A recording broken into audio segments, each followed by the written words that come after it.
एक तरफ 50,000 की विशाल फौज और सामने सिर्फ 3,000 अंग्रेज। गणित कहता है जीत हिंदुस्तान की पक्की थी, लेकिन इतिहास कहता है हम हार गए। कैसे? आखिर वो कौन सा धोखा था जिसने रातों रात बंगाल का सौदा कर दिया? और कैसे उस एक दिन ने भारत की किस्मत में 200 साल की गुलामी लिख दी? 23 जून 1757। सूरज उग रहा था, लेकिन रोशनी के साथ कोई सुकून नहीं आया। पलासी का मैदान, जहां सुबह की हवा भी किसी तूफान से पहले वाली खामोशी में थी। घास परोस नहीं थी, डर की नमी थी। हर सांस के साथ इतिहास अपना वजन बढ़ा रहा था।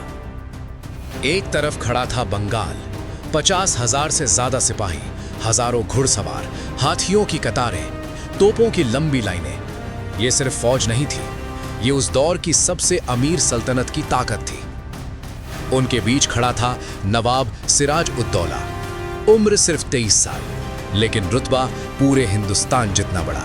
ये वही नवाब था जिसने अंग्रेजों को पहली बार ना सुनना सिखाया था। सिराज कोई कमजोर राजा नहीं था, वो जंग में पला था।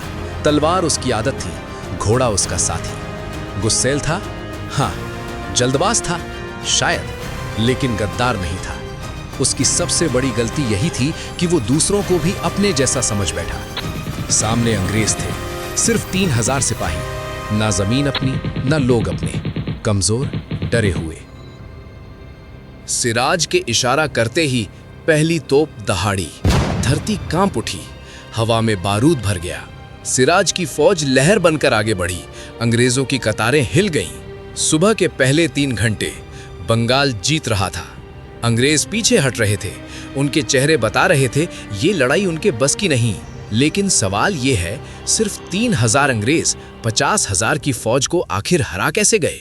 और यहीं से हिंदुस्तान की गुलामी शुरू कैसे हो गई? दोपहर होते होते आसमान बदलने लगा। नीले रंग की जगह साजिशों का स्लेटी रंग फैल गया, जैसे कुदरत भी किसी धोखे की तैयारी में हो। और फिर बारिश, तेज, लगातार। सिराज की तोपें भीग गईं, बारूद बेकार हो गया, लेकिन अंग्रेज तैयार थे। अंग्रेजों ने अपनी बंदूकों को पहले से ढक रखा था। बारिश उनके लिए रुकावट नहीं बनी, वो मौका बन गई। और तभी सबसे खतरनाक चीज सामने आई। मीर जाफर, 45,000 सिपाही, पूरा दस्ता, लेकिन एक भी गोली नहीं। कुछ हफ्ते पहले रॉबर्ट क्लाइव मीर जाफर से मिला। उस अंधेरे कमरे में मेज पर बंगाल का नक्शा ऐसे फैला था जैसे कोई लावारिस लाश पड़ी हो। रॉबर्ट क्लाइव की उंगलियां सरहदों पर नहीं, बंगाल की किस्मत पर चल रही थीं। सोने की थाल सजाई गई, वादा किया गया, ताज तुम्हारा होगा, बस एक शर्त, जंग के दिन सिराज को अकेला छोड़ देना। बारिश में अंग्रेजों की गोलियां चलती रहीं, बंगाल की फौज बिखरने लगी। शाम तक जंग खत्म थी। सिराज समझ चुका था कि वो हार चुका है। सिराज की तलवार उसके हाथों से छूटकर जमीन पर जा गिरी। वो अपनी जान बचाने के लिए घोड़े पर सवार होकर युद्ध के मैदान से दूर चला गया। ये हार नहीं थी, ये जिंदा रहने की आखिरी कोशिश थी। लेकिन गद्दारी अभी खत्म नहीं हुई थी। एक मुखबिर, एक फकीर और सिराज पकड़ा गया, हाथ बांधे गए, घसीटा गया। 2 जुलाई 1757 सिराजुद्दौला को पकड़ने के बाद मुर्शिदाबाद लाया गया, जहां उसे कैद में रखा गया। उसकी हत्या कर दी गई। उसके शरीर को शहर में घुमाया गया ताकि सब देख सकें कि पुराना नवाब खत्म हो चुका है। ये एक राजनीतिक अपमान था जो डर और समर्पण पैदा करने के लिए किया गया। सिराज के मरते ही ईस्ट इंडिया कंपनी अब व्यापारी नहीं रही, वो मालिक बन गई। बंगाल का दरवाजा खुलते ही अंग्रेजी हुकूमत जंगल की आग की तरह फैली। तलवारें म्यान में रख दी गईं और कागज के पन्नों पर जंग लड़ी जाने लगी। जिस जमीन पर अनाज उगता था, वहां अब सिर्फ लगान उगने लगा।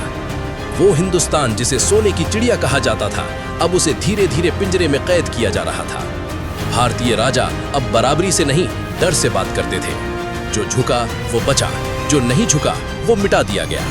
पलासी ने 200 साल की गुलामी लिख दी। हिंदुस्तान की किस्मत अब लंदन में तय होने लगी। सिराज हार गया, लेकिन इसलिए नहीं कि वो कमजोर था, वो हारा क्योंकि उसका अपना बिक चुका था। इतिहास गवाह है, हिंदुस्तान कभी दुश्मनों की तलवार से नहीं हारा। हम हारे जब जब हमारे अपने गैरों से जा मिले। पलासी सिर्फ एक अतीत नहीं, एक सबक है कि किले के दरवाजे बाहर से नहीं टूटते, उन्हें हमेशा अंदर से खोला जाता है। अगर आपको ये वीडियो पसंद आया हो तो हमारे चैनल द हिंदुस्तान फाइल्स को सब्सक्राइब करें और वीडियो को लाइक जरूर करें।